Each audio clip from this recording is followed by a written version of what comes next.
Hi, Peter Charles here, Hooked Fly Fly Fishing, and today in this video let's take a look at V-loops. Now, let's first talk about what a V-loop is. Here's my model, and you can see what we would normally call a D-loop has quite a point. So this forms more of a letter V than a letter D. Now, if I relax this and turn it into more of a bend, that's kind of more traditionally what we would think of as a D-loop. So that's really the difference. One has a point, one doesn't. And casting a V-loop does have advantages. Because this top leg of the line is straight, it tends to load the rod better when we start the forward stroke. If there is a curve in that, and you'll see that quite often in a lot of casts, you get a curve, then that tends to diminish the load a little bit until the rod is moved enough to straighten it out. So that initial moment, you don't have as good a load as you would as if it was tight from the beginning, and then everything is accelerating at the same time. And that's what you're after with a V-loop, is you're getting the top leg of the loop accelerating all together instead of some of it accelerating slower than other bits until it all tightens up. That's really the difference between the two, because you'll see lots of people throwing just an average looking D-loop and still getting a decent cast out of it. So I'm not saying you have to cast a V-loop. I'm just saying if you want to go for maximum distance with whatever rig you're using, a V-loop is the way to go. Among all the other things we've talked about, adding a V-loop to the mix does help you get a little bit more distance out of it because you get a little bit cleaner load on the rod. So the video I've got here incorporates some of the footage that I used in the last video about energetic D-loops, because a V-loop is a very energetic D-loop. It's just one with a point to it. And we've seen this one before, but this is a big, open, sloppy D-loop, and it goes horribly. Now, this one has a bit more of a point to it, and it goes better. Now, this one is even more pointy, and it even goes better still.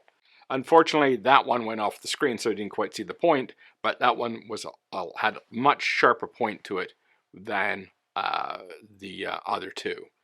So how to ruin a V-loop is this way. You start with a really high lift, you go up in the air with your rod, and then you drop your rod down, and I'm bleeding energy at this point. The D-loop falls out of the air. I mean, this is what we discussed last time. The D-loop collapses under the water. So here's the way to get a better cast out of it and a better V-loop. What we're going to do is the sweep starts low and it stays low, and you constantly pull. We've talked about that before. But the thing is, it's a low, flat sweep. All right. Now, this particular sweep in this example isn't that low. I could be even lower. But you start off with a low flat sweep. So when you're sweeping back, you're coming back like this as opposed to like that. It's very low. It's around about head height. And it's a very smooth, flat. You don't want any up and down motion in the rod as you're coming through. Just straight back. And that's the beginnings of a good V-loop. So we'll work that through. Now, you see it continues to accelerate. I'm continually load the rod. The rod only goes up at the end. Okay, so I've come through, I've pulled up, then I kick up into the firing position. One of the ways to ruin the possibility of a V-loop is as you're coming back on the sweep, you go up early. So before you've reached the stopping position for the back cast, you're already up there. You want to come up, kick up. So you're back here when your rod gets raised, and you don't want to be raising your rod here. And that idea that the rod raise only occurs right at the back when you've gone all the way back with your rod is important, because if you see in this example, you can see the V-loop on the screen right here. It's not a great V-loop because of the fact that this is a 28.5 foot head with the tip. When you're talking about shorter heads, it's just limits the ability for you to get a good V-loop out of it. I mean, I'll shorten this up, and you see what I'm talking about. My model here. You're running out of line basically, to form a good V-loop, because this vertical height here is pretty well consistent depending whether you're using a long head or a short head. That vertical height remains the same. So you need more line in the equation to get a V-loop out of it. So I'm limited here because I'm using a 28.5 foot rig. So we'll let this one roll on. It wasn't a bad one though.